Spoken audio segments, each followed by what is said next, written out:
Good morning, everyone. Welcome to our November webinar. Hopefully your fourth quarter is going well. Today we're going to take it easy on you because this morning you're going to be learning all about the 2018 changes and a lot of the items that are going on in the news today. All of the information you're going to see today is going to be sent to you in an email later on this afternoon, so you can relax, take notes if you like, and we'll try to answer any questions at the end. And if we don't get to those, I'll go ahead and respond to those when I send you the materials later on this afternoon. I know it's a very busy time of year, and I'm very grateful for each and every one of you for attending today, because I know there's a lot on your plate. This is extremely important because we are starting to get groups that are coming in that are not understanding some of the rules associated with the underwriting. So today's a really important opportunity for you to learn the new rules, so that way when you submit groups, we don't have any issues associated with participation or other challenges at the last second. So we want to make sure everything sails through very smooth. The holidays are stressful enough. So with that, we'll go ahead and get started. What we're going to do is a couple of things today. Our agenda is to really go through the legislation, talk about regulation, and this is at a national level and how it's going to be impacting you, because your groups are going to be asking questions. What is going on in the world today? So you want to be able to have an answer for them. Canopy Health, and Canopy Health is a great opportunity that a lot of brokers are not currently utilizing to go ahead and provide a lower cost option to a PPO plan that is going to be competing with Kaiser. And so we're going to walk through that. We're going to talk about the carrier changes. We're going to go through some post-enrollment tips for your employers to make sure it's smooth. And then we're going to finish up with plan deductible credit, because those that are transitioning here in December, the plan deductible credit is a big component. And how do we make that process simple so that way there's no challenges as we enter the new year?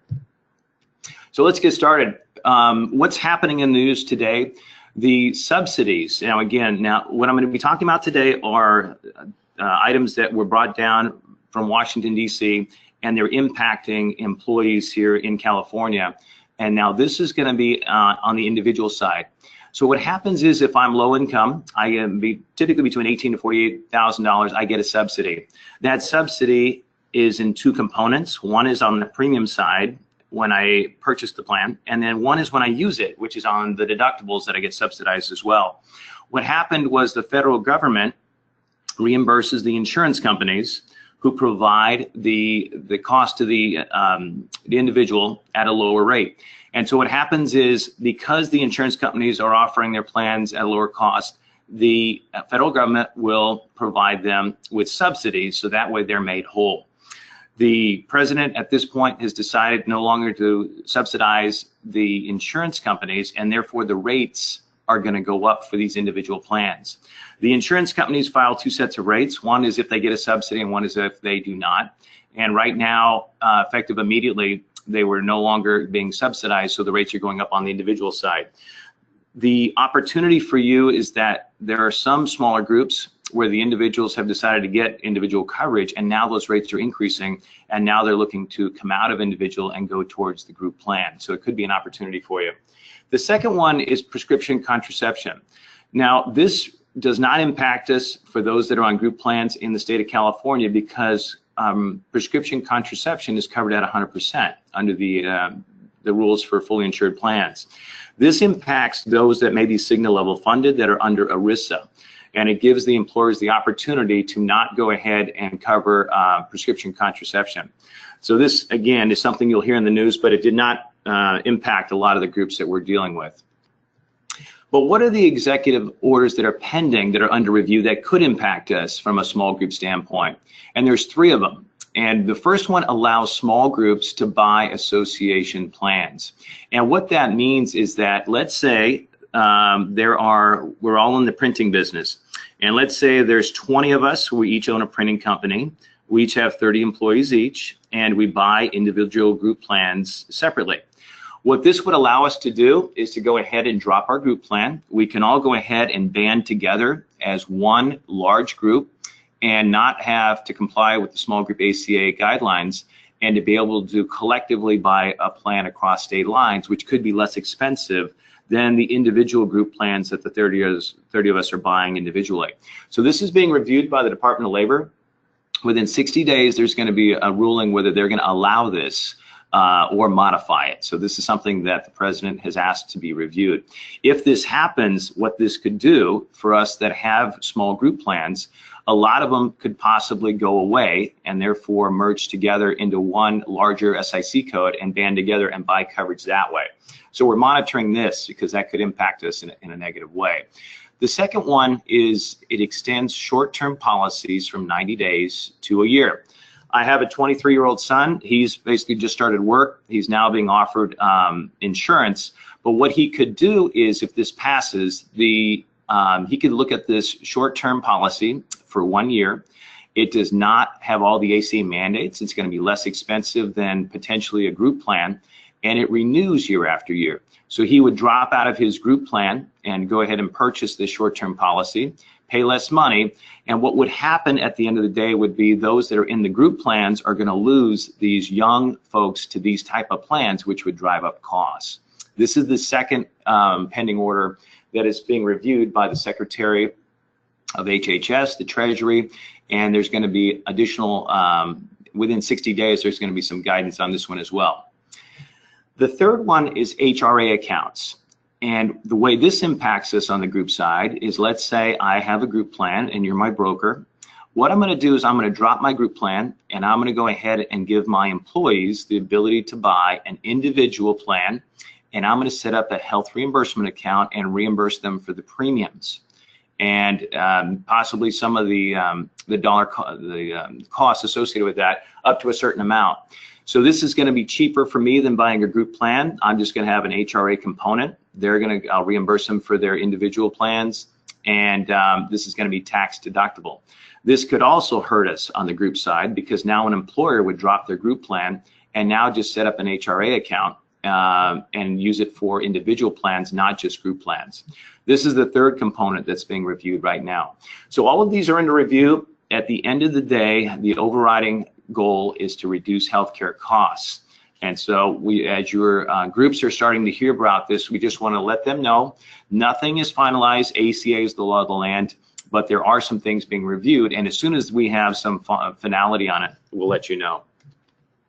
There's also some bipartisan proposals being reviewed. And what this means is that, as I mentioned in slide 1, that the reimbursement on the federal government side to the insurance companies has been revoked. But what this legislation does, it makes sure that that reimbursement continues. So that way the rates would come down. And so that's being reviewed now. The next item is that you may see an introduction of a copper plan. As you know, right now we have platinum, we have gold, we have silver, we have bronze, we have copper. Then we're going to go to tin, and then we're going to go to wood. No, I'm just kidding. The copper plans are those for the folks that are over 30. In the past, these have been high deductible plans, typically about $10,000 deductible. But what it does, it gives older folks an opportunity to buy a catastrophic plan at a lower cost, bringing the price point down. So this is also being reviewed now to try to come up with some other creative ways to bring down the cost of healthcare. What's going on in California? So now we're going to switch gears and talk about California. California, as a lot of you know, the EpiPen, which created quite a controversy a few years ago, where the cost of needed medication skyrocketed overnight. The California legislation has passed laws now that's saying if you, as a drug manufacturer, are going to go ahead and increase your drug by 16% over 2 years, you've got to let us know, the health insurers, within 60 days, and you've got to give us a reason why, because that was simply unacceptable and put a lot of people in crisis mode. So that is a good law that's being passed to make sure that drug manufacturers, if they're going to be doing something along those lines, have to give fair notice. The second one is an interesting one, because let's say I take Lipitor, and let's say that that drug goes generic. Now, the manufacturers of Lipitor want to keep me as a customer. So what they're going to do is they're going to give me a coupon, which is going to allow me to buy the Lipitor drug at the same cost that I was be paying for the generic alternative. And then they would bill the insurance companies for the full price of the Lipitor drug. That is no longer allowed. What they're doing now is saying that if a drug is giving a discount to a consumer, that same discount must be given to the carrier as well. So that's another good law that was passed. This is the most important thing I want to share with you today, which is rate regulations. And this is really, unfortunately, going to create a lot of controversy and a lot of misunderstanding, effective for groups that are effective on 1/1/2018. You're going to be telling that employer that we have great news for you. We only have a 5% increase with UHC or whoever your carrier may be, and we're going to go ahead and keep everything as is. So because the rates went up, the 5%, the impact to the individual is going to be much greater than that, especially for those that have families. And the way you want to be able to explain it this year is, and this is actually going to be helpful, you'll notice on the left-hand side of this chart, we have ages from 0 to 21. You'll notice that the 21-year-old rate is a 1.0. Everything we're going to talk about today is going to be the 1.0 multiplied by a fraction or a lesser amount in order to come up with that rate. Currently, all the way through 12/1/2017, if I have a children between 0 and 20 years of age, I go ahead and take the 21-year-old rate and I multiply it by 63% or 0.635%. That gives me the cost for the children between 0 and 20. That's currently the way the price is set up.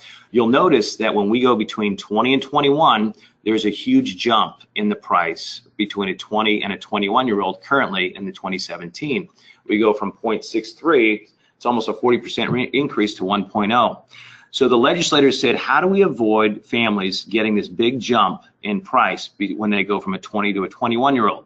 So they said, let's step it up in increments, so that way there's not a big jump between a 20 and a 21-year-old. So here's what they did for everybody starting 1/1/2018. You'll notice, first of all, that the rates are going to be going, instead of from 0 to 20, they're going to go from 0 to 14. You'll notice on that top line, the 0 to 14 line, as you go from left to right, that the 0.635 goes to a 0.765.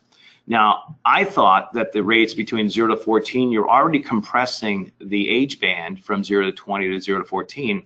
I thought that ratio would have been the same, a 0.635. But no, effective 2018 1/1, the rates go from a 0.635 to a 0.765, virtually giving every child in that band a 20% rate increase for 0 to 14-year-olds over last year.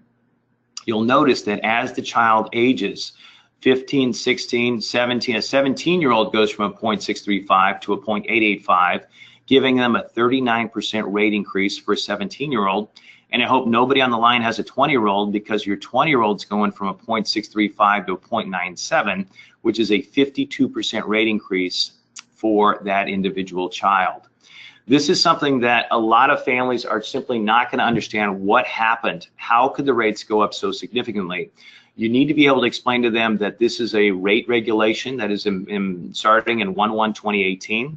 We do have some brokers that actually went ahead and quoted the 12/1 rates and compared them to the 1/1 rates to try to move the anniversary date from a 1/1 to a 12/1 to postpone this increase for another year.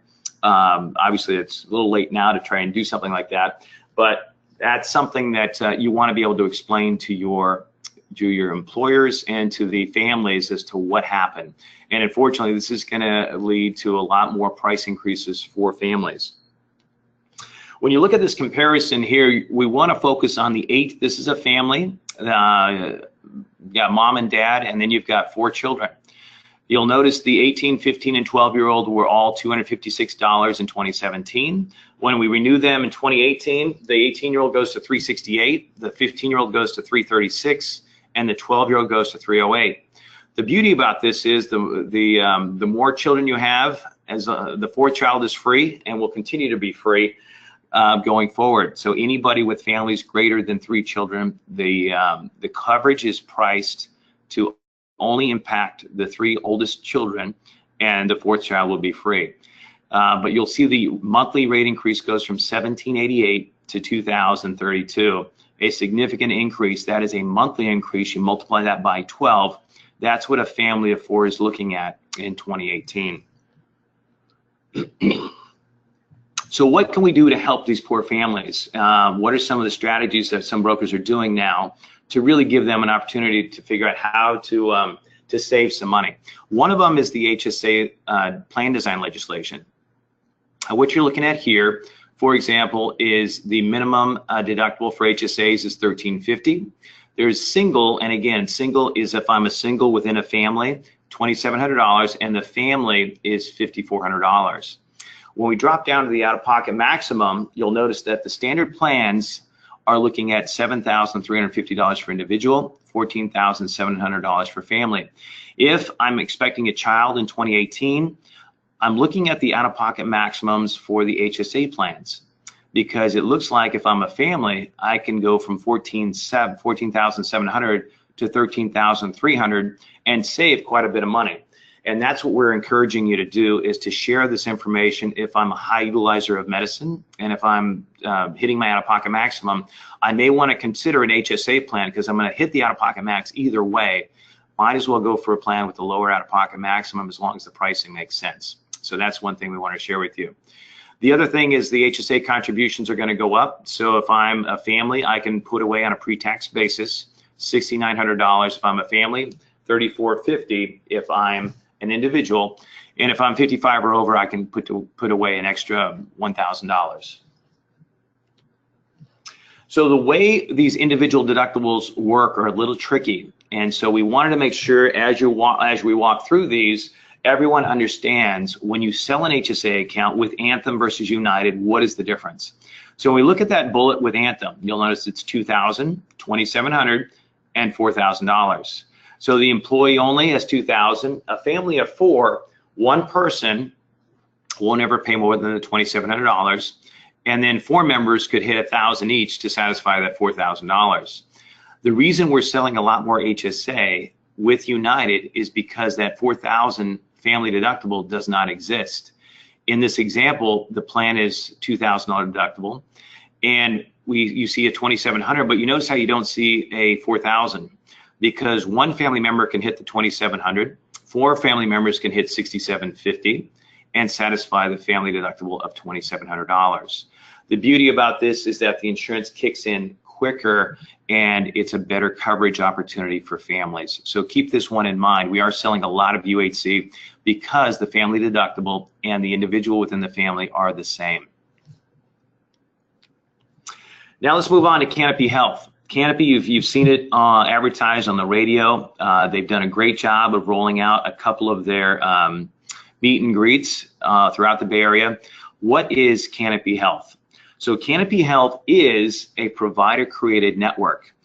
It is not an insurance company / provider-created network. So when we think of these provider / networks, we think of Western Health Advantage. We think of Sutter Health.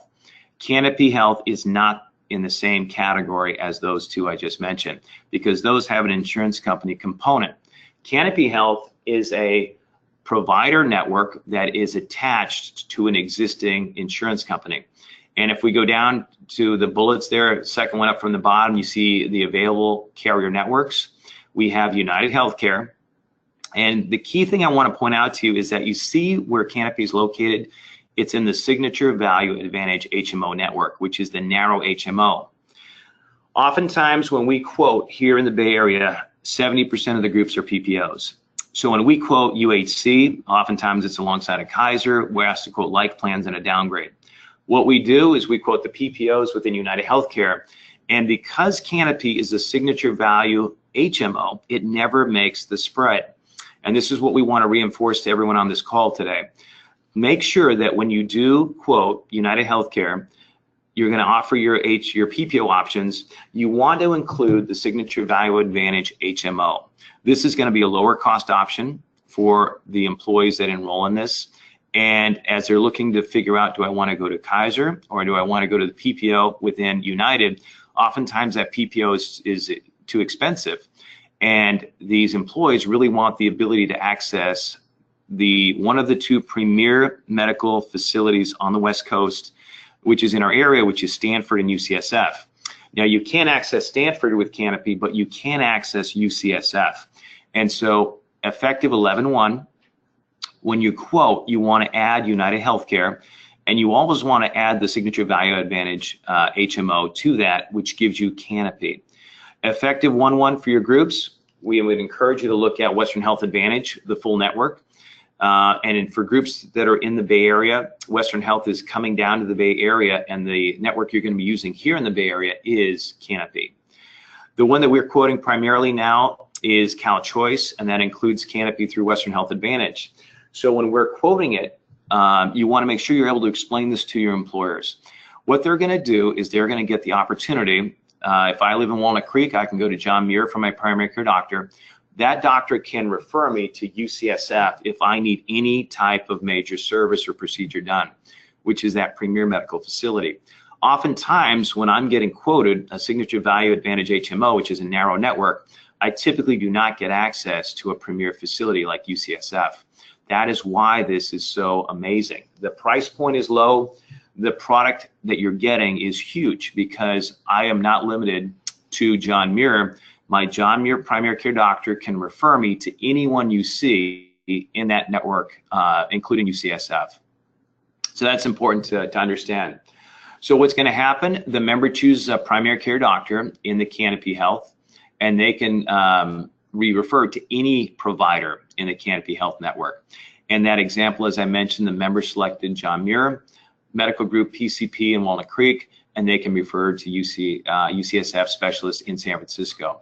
This is a way to really go after new groups and to protect your existing groups, because a lot of brokers are really starting to run with this, offering it to groups that they're trying to win an RFP on, and wondering why the incumbent did not offer this, because it makes a lot of sense. It's a great value. So make sure that you talk about it within your offices. Let us know if you have any questions. The big thing you're not going to see is Canopy. It's not like you go to United Healthcare, you hit Signature Value Advantage. You're not going to see Canopy as a button to click on. The rates that are in the Signature Value Advantage HMO are the rates for Canopy. So if you have any questions on that, please let me know, and we'll walk through that. Now what we're going to do is to go through some of the tools that we put together to make your life easy as you're going into this 1/1/2018.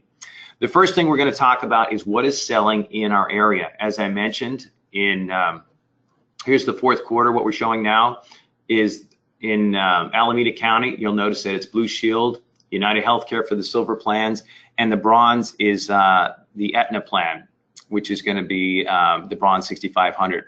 So for those groups that we're selling here in 12/1, these are the plan designs you should be looking at. On your left-hand side, you'll notice that we have the platinum, the gold, the silver, the bronze, and the silver HSA and the bronze HSA. So these are the plan designs when we go apples to apples based on the 19 rating regions here in the state of California.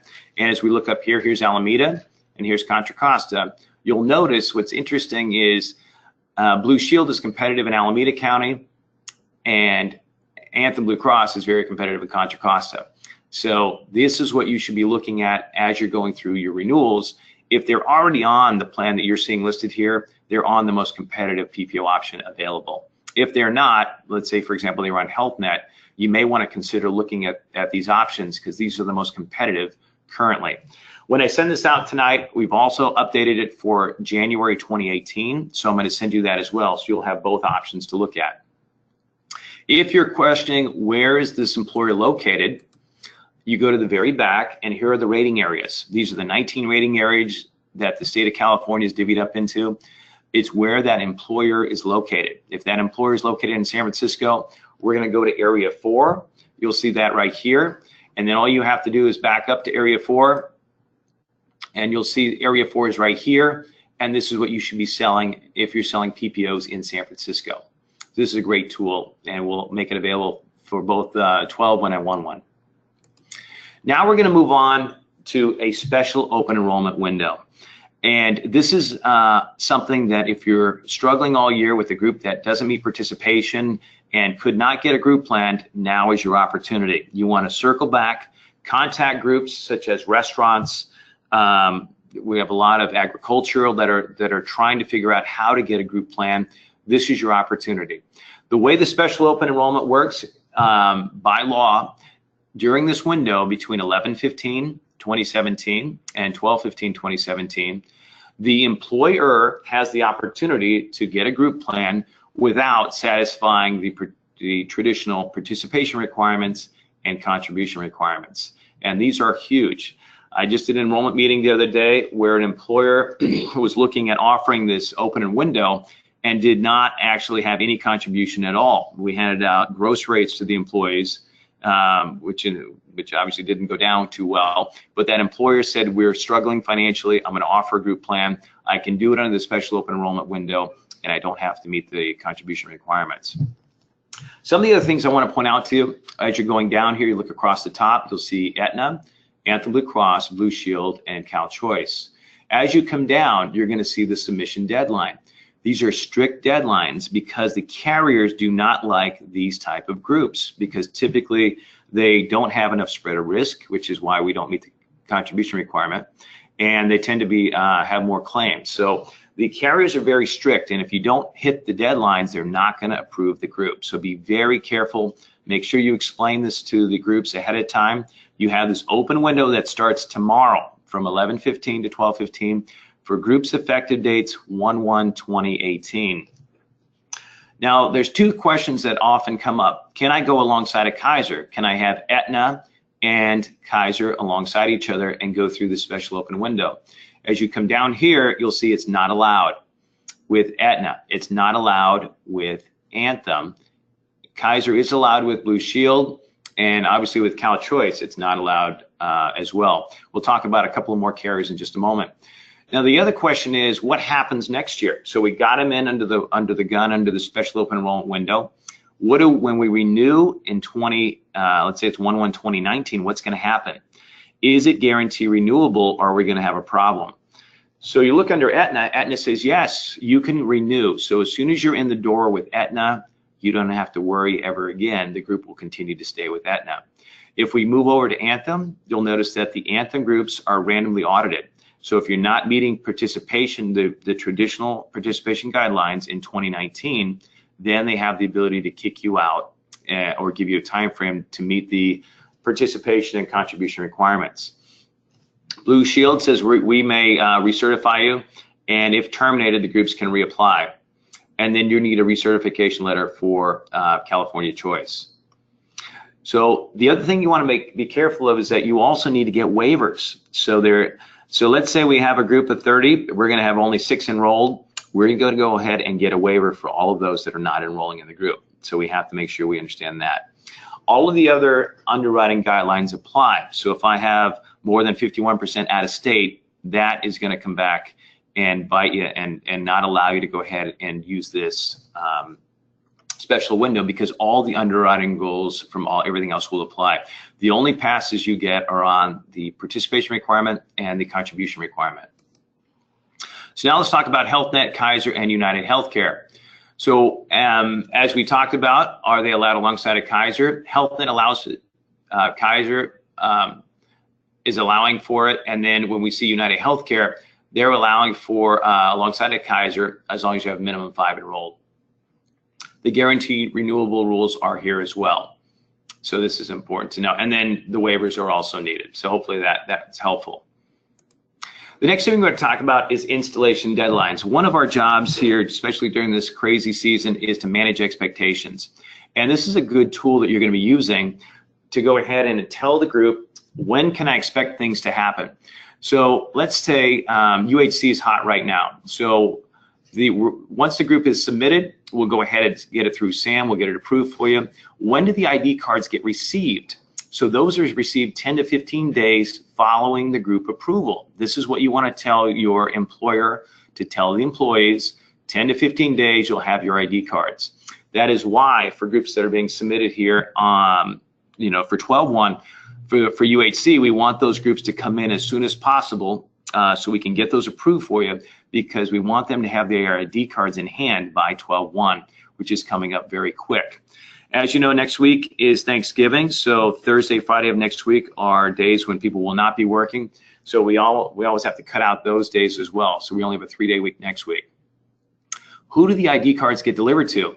And this is something I want to caution people. We had a situation where the employer specifically told the broker, I want the ID card sent to me, the employer. Every time they get sent out in these blank envelopes, the employees toss them out. They say they never get them. and it creates a problem. So I need those ID cards sent to me here at the office. I will hand them out and avoid all this grief. The broker confirmed with the employer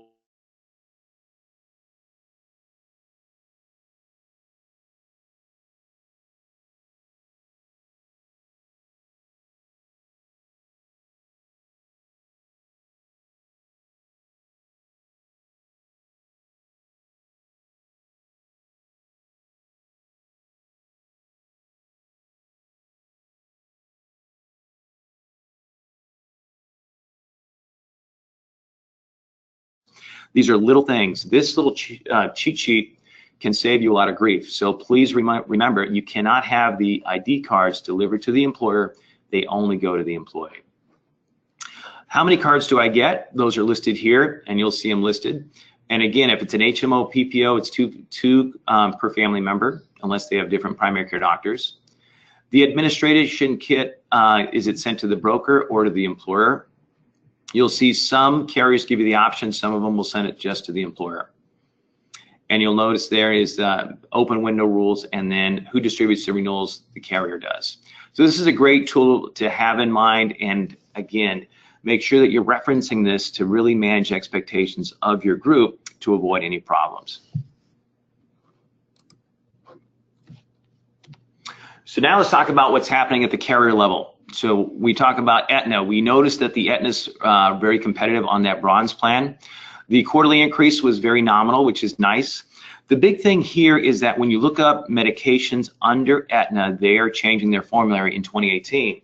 So it's important for you to understand that if you're looking up drugs in 2017 and 2018 for the employees, the formulary changes with Aetna in 2018. You have to use the different California Small Group ACA formulary. Otherwise, you'll be giving out misinformation. So please be careful of that. The specialty drug coverage is changing at 10 to 50% to a maximum. And when you see this 250/500, what this means is that if I have a silver, gold, or platinum plan, the most I as an employee will spend in a month for a specialty drug is $250. If I have a bronze plan, the most I'm going to spend in a month, regardless of the cost of the drugs, the max is $500. So those are things you want to be able to share with the employees if they're on a specialty drug, so they know what their worst case scenario is. The other thing that are changing with Aetna is that the full network HMO, there's only going to be one offered. It's the gold HMO 25. The indemnity plans are going away. Those are folks that live in the mountains without a network available to them. Unfortunately, they're not going to have any network at all now, so be mindful of that. And they're also offering a 90-day exact waiting period available. So that is something that's unique. And if I start after the first of the month, there's no charge for the effective dates after the first of the month. And the coverage termination will be at the last day of the month. Let's look at Anthem. And Anthem, again, the rates came back very favorable. There's new plans being introduced, an HSA and an HMO, as you see there. There's promos I want you to be aware of that are going through March 15th. And again, the 2 HMO, the full and narrow networks are allowed. That means that the PPO, full and narrow networks, are not allowed. So you cannot have the full and the narrow PPO networks offered side by side. The only ones that are offered are the HMOs. The other thing is the participation is 30%. And we had a broker who was very creative in this case and did a great job of putting together a group where it was 10 employees in California and 5 in Nevada. So that means that we had 51% of the eligibles in California. So what we did, we put the 10 in California on Kaiser. We put 100% of 5 onto the Nevada plan through Anthem Blue Cross, which is the 30%. So we met that participation guideline, and we did not have a single person enrolling in California, unlike, for example, UHC, which we'll talk about in just a minute, where they need a minimum 5 in California. So with more and more employers pushing enrollment out of state, this could be a good solution for those of you in that situation. 6 or more, all we need is the prior carrier bill. That's accepted in lieu of the DE9C. And you know that individual and exchange are valid. California Choice is looking to very well here in 2018. And the reason being is that the Kaiser rates are finally the same as Kaiser Direct. So when we're going to go ahead and have Kaiser rates and benefits within CalChoice, they will match Kaiser Direct. So we're anticipating a large influx of employers looking to have more flexibility, moving their groups from Kaiser to CalChoice Kaiser with the exact same benefits. Now they can offer the PPO, they can offer UHC, Sutter, Western Health Advantage, all through one mechanism, which is going to be very attractive. The other thing that CalChoice has done is that they've gone ahead and increased, they've made the Anthem PPO and EPO benefits more attractive. Again, as you all know, the Anthem EPO is the large prudent buyer network, but there is no out-of-network benefits. Now, a lot of employers freak out about this and say, we just can't have that. It makes no sense. What we do is you want to really make sure you ask some questions. Number one is, how many times have you gone out of network, or anyone, in the last year? And the answer is going to be either no or very little. So what happened in July of this year, if I am getting in an accident, I'm taken to John Muir Hospital, which is in network with me. If they bring in an anesthesiologist on a Saturday who's not in network, they cannot charge me an out-of-network rate. So I would be charged an in-network rate in that example. So it's really hard to go out of network on the Anthem EPO because you have the prudent buyer network. And again, if I'm getting services in an in-network hospital, those are going to be in-network also.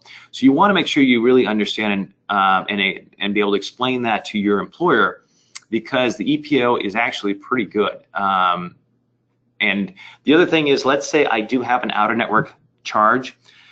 Maybe I have a service that was done. If you compare that to actually another carrier that actually has out-of-network benefits, you're going to see that they're going to pay next to nothing anyway. So those are the things you want to keep in mind.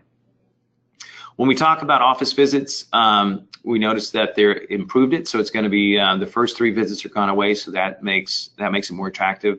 They've lowered the out-of-pocket maximum, and they decreased or removed the RX deductibles. Canopy, as we talked about, is going to be included in the Western Health Advantage, and we would encourage you, anytime you're getting a CalChoice quote, always make sure that you get the Western Health Advantage Canopy option included. The other thing is that when you look at PPOs, we have the Select and the Advantage. The Advantage network is pretty good. It's pretty comprehensive, and oftentimes it gets overlooked. It is less expensive, but in the Bay Area, it's a very solid solution to be considering as well. We know that Western Health is no longer with UC Davis, so that's important to know. And off-anniversary changes are allowed to keep your UC Davis primary care doctor. Sutter's going down to Santa Cruz, so if you have groups in that area, let us know. We can quote Sutter Health for you. And then they've also lowered the commissions to 5%. And this is important. So for 12-1, the groups were 6.5% for CalChoice, the highest amongst any of the carriers. As of January, the CalChoice commissions will be lowered to come in line with all the other carriers at 5%. Not only is it going to be 5% for new groups, but all of your renewing groups in 2018 will drop from 6.5% to 5%. So just want to make sure you're budgeting accordingly, being aware that there will be a drop, unfortunately, in 2018 for CalChoice groups. HealthNet, unfortunately, struggled over the last couple of years because the pricing hasn't been competitive. One of the things we wanted to point out to you is that the promos here, if you have 6 or more eligible, you need 35% participation, but that is that's only for the full network bronze PPO plans. UHC has been one of our top carriers here in 2017. When you're quoting this, what you want to make sure you understand is quote Choice Simplified 2. You have 3 options: Choice Simplified 1, Choice Simplified 2, and Multi-Choice State. If you're quoting in the Bay Area, we recommend Simplified 2. It has the best HSA options. If you're quoting down in Southern California and you want the Alliance and the Focus HMO networks, then you can go to Choice Simplified 1. The alongside Kaiser rules are very simple because all you need is 5 enrolled in California. Everyone else can go on to a Kaiser plan. And we talked about Canopy, and we talked about the HSA plans that are available. Now let's talk about some post-enrollment tips for employers. Oftentimes, once the groups get approved, we put it on a stack, and we never really go back to it. What you want to do is once you get your 12 one-on-one groups approved, you want to have one last checklist that you go through. And these are the items that it's going to consist of. Number one is going to be Cobra and Cow Cobra bodies. These folks are basically lost and forgotten until they go 3 months later to try to use their plan and realize that you changed carriers and they were never notified. The carriers are getting tougher about retroactive changes, so you want to make sure you let that employer know, do we have any Cobra members out there? And you need to notify them of the change, get a waiver, or get them enrolled. Number two is you've got to terminate your old coverage, and you want to complete that prior coverage cancellation letter, get it sent in as soon as we have the enrollment confirmed and the group number for the new plan design. Three is that you want to go ahead and audit your new carrier bill. As you know, 70% of the groups are renewing in December and January. It's a hectic time of year for the carriers. They are racing and working very fast. Unfortunately, sometimes mistakes are made, and we catch those. We want you to catch those immediately so we can get those revised. We have employees that are on the wrong PCP. We have employees that are on the wrong plan. We have employees that are name spelled wrong. So we need to get those fixed, because the longer that drags out, the less likely it is that we're going to be able to get those changes done retroactively. So we want to make sure you audit that bill and make sure that's part of your process. Any groups that are changing carriers here in December and in January. And the next one is online administration. More and more adds, deletes can all be done online. A lot of brokers are actually adding this component to their onboarding process. We can actually have a conference call and act as the carrier representative with you and the new group to walk them through all of the changes, get them an ID and password under the new carrier, let's say it's United Healthcare, for example, and get them set up so that way if they want to do adds and deletes themselves, they can do it that way and feel very comfortable getting it done. It frees up capacity for you as the broker, and it empowers the group, and oftentimes they really enjoy it. Now, if they don't want to do that, that's totally fine. They can continue to send the adds and deletes to you, and you can forward those to us for processing. Now, one thing that happened this past year is that we're always told that large group is better than small group. I can't wait for my group to get to 100 so we can just get out of the small group environment. It is so painful. What's interesting, we're finding this year that the last 2 years, there is a certification form that a lot of groups had to sign. It says, are you a large group over 100 full-time or full-time equivalents? Now, a lot of groups signed it, even though they were 80 life groups. And this year, for example, they're getting significant rate increases. We're seeing large groups getting 15 to 20% rate increases. On the flip side, we're seeing small groups get 5% rate increases. So what happens this year is that small group is better than large group for a lot of the groups that we're seeing. There's a lower trend, as we talked about. The rules are more flexible because all you need is 5 alongside a Kaiser. There, you get more plan offerings, more flexibility. You get faster underwriting approvals than you do with large group. And you get the special open enrollment window that we just talked about. Small group has the community rates, so specifically for groups that are poor health, unattractive SIC codes, and groups with younger employees, small group typically wins because there's no load for poor health, unattractive. If I am an overweight smoker, I get the exact same rate as a marathon runner my same age. So when we look at the loads, they don't exist in small group. So oftentimes it's more attractive. So the important information is to go parallel. Get the large group quote, and also if you're eligible, get the small group quote. All we need is the date of birth for all the dependents. We can go ahead and put that together for you. And the DE9Cs are required for all the carriers except for Aetna, that has 20 enrolled, and UHC, 10 or more enrolled. We do not need the DE9C. All we need is the enrollment forms, and UHC just requires a participation certification form. The last thing we want to make sure is that any of these groups that have enrolling for 12-1, let's make sure that they get that medical plan deductible. And again, it's really important. These poor employees are paying out all of this money. We move them in December, and now if they don't show as having their deductible satisfied, unfortunately, they're going to get stuck paying again. So we want to gather the information, and again, it's the amount any amount paid towards the deductible must have been paid in the current calendar year, which is in 2017, and that employer must have a sponsored group plan. And we need the EOBs for every single person of the family, the husband, the wife, each individual child. That way we can get those submitted to the carrier and therefore get your approval and get your deductible credit taken care of. So if you have any questions on that, please let us know. We're happy to take care of that for you. The steps associated with it, as I mentioned, you're going to get your EOB from your current provider. It's going to be a detailed listing by member. You're going to submit the documentation, but you have to allow a minimum of 3 to 6 weeks for the deductible credit to be applied. This is where the frustration comes in. You need to let them know it does take time for that existing carrier to get the deductible credit applied. All of these carriers now are focused on the new business. They're trying to get all the new business in the door. So again, they're going to do this once they have a time, and it typically takes that 3 to 6 weeks for that to be applied. That is it, and unfortunately we have hit our time limit for today. I want to thank each and every one of you for joining us for the past 45 minutes. I will be sending a copy of today's presentation to all of you. Again, thanks for your time, and if you have any questions on anything we reviewed today, please let me know. We also have capacity available to get your groups approved very quickly for both your 12-1 and 1-1 groups. With that, I'll let you go, and thanks very much. Happy Thanksgiving. Bye-bye.